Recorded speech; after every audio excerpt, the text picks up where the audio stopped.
বাংলাদেশ আর পাকিস্তান আর ভারত এই তিনটা দেশে এই দোয়া নিয়ে এখন ভেজাল চলছে। এই দোয়া করবেন কি হাত তুলে না হাত ছেড়ে দিয়ে, এই নিয়ে ঝামেলা নাকি। নামাজ শুরু হবে তাকবীর দিয়ে, কি দিয়ে? আর নামাজ শেষ হবে সালাম দিয়ে। তাহলে নামাজ শুরু তাকবীর, নামাজ শেষ, নামাজ কি আর আছে? বলেন না কেন? শেষ। নামাজ যে একটা ইবাদত, এই নামাজটা শেষ হয়ে গেল। এখন বেদাত যারা যারা বলে যে মোনাজাত করলে বেদাত হয়, আমার প্রশ্ন হচ্ছে বেদাত কাকে বলে? বেদাতের সংজ্ঞা হচ্ছে ইবাদতের মধ্যে নতুন কিছু আবিষ্কার করা বেদাত, আর ইবাদতের জন্য নতুন কিছু তৈরি করা সুন্নাত। এদিকে তাকান ভাই, যদি না বোঝেন আপনাকে আমি আলাদা বসে বসে বোঝাচ্ছি, কিন্তু বোঝা লাগবে। এই বিষয় নিয়ে যদি পরবর্তীতে বসে আপনি চাঁদ দোকানে গেবত করেন, আপনার দাঁত মুখ সব খুলে ফেলা হবে।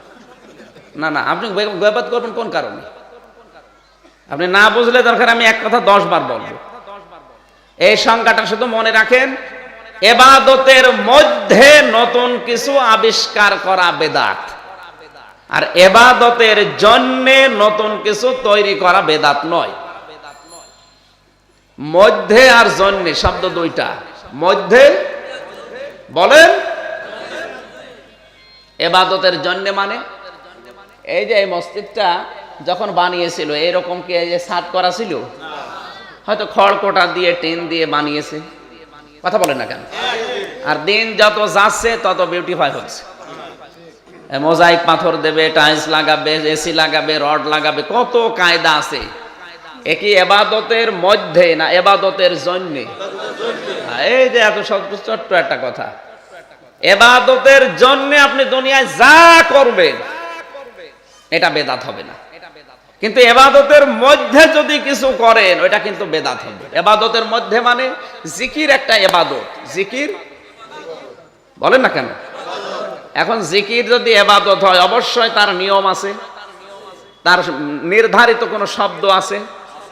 জিকির ইবাদত, জিকিরের নির্ধারিত শব্দ আমরা হাদিসে পেয়েছি 4টা। সুবহানাল্লাহ, আলহামদুলিল্লাহ, লা ইলাহা ইল্লাল্লাহু, আল্লাহু আকবার। এই 4টা হচ্ছে জিকিরের শব্দ, 4টা। আর জিকির করার নিয়ম হচ্ছে 4টা। 4টা নিয়মে জিকির করা যায়। কোরআন জানিয়েছে ওয়াযকুর রাব্বাকা ফি নাফসিকা তাদাররুআ ওয়া খিফাতা ওয়া দুনাল জাহরি মিনাল কাওলি বিল গুদুবি ওয়াল আসাল ওয়ালা তাকুম মিনাল গাফিলিন। হে নবী, আপনার রবকে যখন ডাকবেন 1 নম্বরে মনে মনে। কিসে? ওয়াযকুর রাব্বাকা ফি নাফসিকা, মনে মনে ডাকবেন। 2 নম্বরে তাদাররুআন ওয়া খিফাতান, ভীত সন্তুষ্ট হয়ে, কান্না জড়িত কণ্ঠে, আবেগ নিয়ে। 3 নম্বরে দুনাল জাহরি মিনাল কাওলি, উচ্চ আওয়াজ বাদ দিয়ে। কোরআনের একটা একটা শব্দ যদি বোঝেন 500 রাকাত নফল নামাজের সওয়াব পাবেন। খালি চেষ্টা করেন বোঝার। তাহলে জিকিরের শব্দ পেলাম কয়টা? জিকিরের সিস্টেম পেলাম কয়টা? 4টা। এটা ইবাদত। এটা কি? এর বাইরে যদি কেউ নতুন করে কিছু তৈরি করে ওইটা কিন্তু বেদাত। তাহলে এই 4টা শব্দের বাইরে যত শব্দ দিয়ে বাংলাদেশে জিকির হয়, যেমন হু হু, একই জিকির, কি? বেদাত। এটা কি? এরপরে যে 4টা নিয়ম বললাম, মনে মনে, ভীত সন্তুষ্ট হয়ে, কান্না জড়িত কণ্ঠে, উচ্চ আওয়াজ বাদ দিয়ে। এই 4টার বাইরে যারা আজ লাভ ঝাপ দেয়, গাছে ওঠে, তাহলে এইটা কি ইবাদত না বেদাত? চট্টগ্রামে একবার আমি ছিলাম মাঝভান্ডারিতে, মাহফিল ছিল পাশে ফটিকছড়ি। ওখানে গিয়ে দেখে এক লোক লাফাচ্ছে। এক মুরব্বীকে হাত ধরে বললাম, দাদা লাফান। লাফায় মানে জিকির করছে। এত লাফিয়েও তো টেনশনে আছে জান্নাত পাবো কিনা। তুমি বসে বসে জান্নাত পাবা? জান্নাত যদি পেতে চান লাফাও। আমারে বলছে লাফা। মুরব্বী মানুষ, তারপরে ওকে যে এই যে টেনশন, যে যত লাফাবি তত তাড়াতাড়ি জান্নাত পাবি, এই টেনশন দিল কে? না না, ওর পীর সাহেব বলেছে। ওর পীর সাহেব বলেছে যত লাফাবি তত তাড়াতাড়ি জান্নাত পাবে। ও বুড়ো মানুষ লাফাচ্ছে, কাপড় চোপড় ঠিক নেই, তাও লাফাচ্ছে। আর ওই অবস্থায় যদি উলঙ্গ হয়ে যায়, ওখানে যারা মুরিদ আছে ওরা বলছে যে এটা মারেফত। এটাকে মারেফত না মায়ের পথ? মানুষ মারার পথ বের করেছে। আমরা অনেকে ইবাদতের ভেতরে এই বেদাতটা বুঝি না। আমি আবার বলছি, বেদাত হচ্ছে ইবাদতের মধ্যে নতুন কিছু করা। আমি কিন্তু নামাজ বলছিলাম একটা ইবাদত। নামাজ কতটুকু? তাকবীর দিয়ে শুরু হয়, সালাম দিয়ে। নামাজ আর আছে? তাহলে ইবাদত শেষ। এর বাইরে যদি কেউ মোনাজাত করে, এটা কি নামাজের মধ্যে? বলেন না কেন বাইরে? এখন যদি বলেন রাসূলুল্লাহ কোনদিন করেছে কিনা, হ্যাঁ, রাসূলুল্লাহ নামাজের পরে আমরা যেভাবে করি জোরে জোরে আমিন আমিন, এইটা ঠিক না। এটা ঠিক না এই কারণে, কয়েকটা কারণ আছে। আমি নামাজ শেষ করার পরে যদি সালাম ফিরিয়ে বলি আল্লাহুম্মা আমিন রব্বানা আতিনা ফিদ দুনিয়া হাসানা, আর আপনি সামনে থেকে যদি পেছনে থেকে বলেন আল্লাহুম্মা আমিন আল্লাহুম্মা আমিন, পেছনে হয়তো 10-12 জন নামাজ পায়নি, ওদের নামাজ কি আর ঠিক থাকবে না ভুল হয়ে যাবে? এইটা ঠিক না। কিন্তু মোনাজাত যদি কেউ করতে চায় তাকে বাধা দেওয়া উচিত না, কারণ আল্লাহ তাকে ডাকতে বলেছেন। আপনি ডাকবেন, এটা হাত তুলে ডাকবেন না হাত ছেড়ে দিয়ে ডাকবেন, এটা আপনার ব্যাপার। আর আমি জানি হাত তুলে যদি কেউ ডাকে তাকে ছোট মনে হয়। এ কথা বলছে না কেন? তার কাছে কি মনে হয়? ছোট মনে হয় না? তা আল্লাহ চায় যে আপনি ছোট হবেন। এই জন্য যে মানুষগুলো মসজিদে চেয়ারে নামাজ পড়ে ওদের নামাজ হবে না। কেন?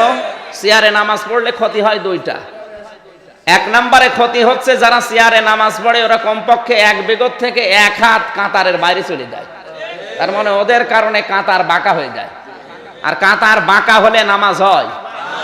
কাতার বাঁকা হলে নামাজ তো হয় না। শুধু তা না, কাতার বাঁকা হলে যার কারণে বাঁকা হচ্ছে ওর অন্তর আল্লাহ বাঁকা করে দেয়, হেদায়েত আর দেয় না। 2 নম্বরে চেয়ারে যারা নামাজ পড়ে তাদের একটু ভাবসাব আলাদা।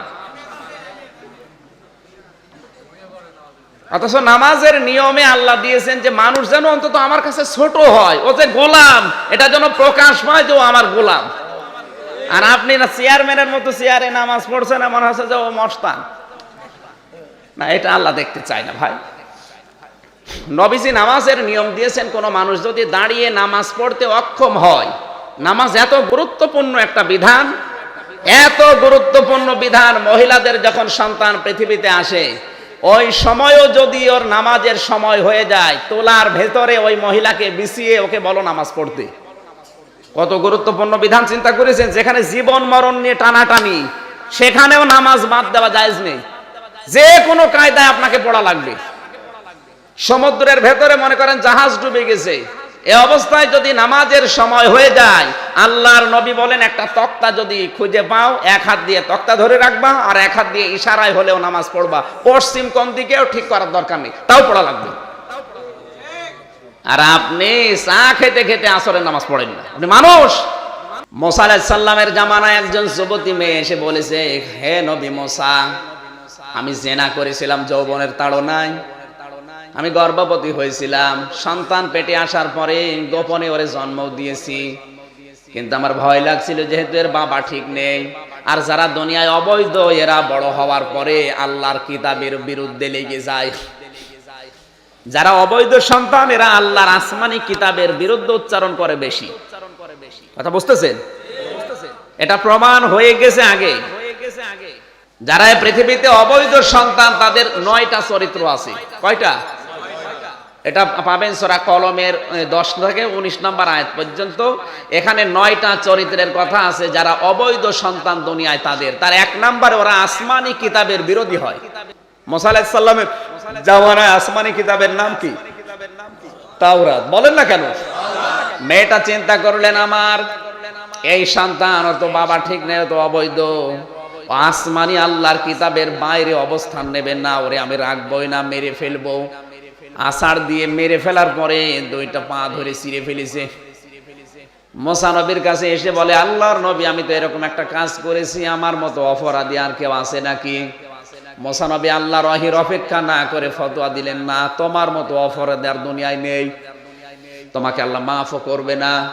একদিকে জিনা করা, অবৈধ সন্তান পেটে নেওয়া, সন্তান গর্ভধারণ করে দুনিয়ায় আবার জন্ম দেওয়া, এরপরে আবার নিজেই হত্যা করা, আষাঢ় দিয়ে মেরে ফেললে তোমার আল্লাহ মাফ করবে না? তুমি সবচাইতে বড় নিকৃষ্ট মানুষ এখন এই দুনিয়ায়। সঙ্গে সঙ্গে হযরতে জিবরাইল এসে বলেন, ইয়া আখি মুসা, হে ভাই মুসা, আমার আল্লাহ পাক আমাকে একটা ওহী দিয়ে পাঠিয়েছেন যে এই মহিলার চাইতে নিকৃষ্ট মানুষ আল্লাহর কাছে আছে। মুসা নবী ঘুরে দাঁড়ালেন, ইয়া আখি জিবরাইল উনজুর ইলাইকা, হে ভাই জিবরাইল আমার দিকে তাকান। কি বললেন আপনি? এই মহিলার চাইতে খারাপ মানুষ আবার কে? ফেরেশতা জিবরাইল বলে, মুসা নবী এই কথাটা জানাতে আল্লাহ আমাকে পাঠিয়েছে যে এই মহিলার চাইতে নিকৃষ্ট মানুষ আল্লাহর কাছে তারা যারা সুস্থ থাকার পরেও নামাজ পড়ে না। তার মানে নামাজ না পড়া মানুষ হত্যা করার চাইতেও খারাপ কাজ, নামাজ না পড়া জেনা করার চাইতেও খারাপ কাজ। না, এই দোষটা শুধু যারা নামাজ পড়ে না আমি তাদের দেই না। ফজরের নামাজে মানুষ বেশি হয় না কম হয়? কম হলে আমরা কি বলি যে এলাকার মানুষ নামাজ পড়ে না, আসে না?